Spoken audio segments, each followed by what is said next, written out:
If you're looking for a new barkada spot, tara! For today's episode of Turista sa Sariling Bayan, we're here at The Smokery.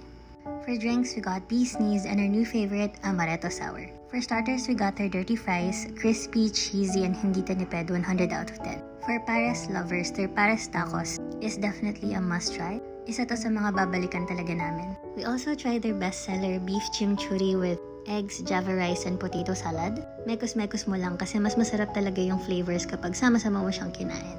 For burritos, we were excited to try their take on their classic kare-kare with bagoong para kompleto ang experience. But for me, mas masarap tong smoked burrito. So try nyo siya.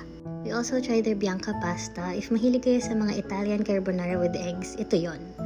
All this for less than 2,000 pesos. Super sulit, especially when you're with friends and family.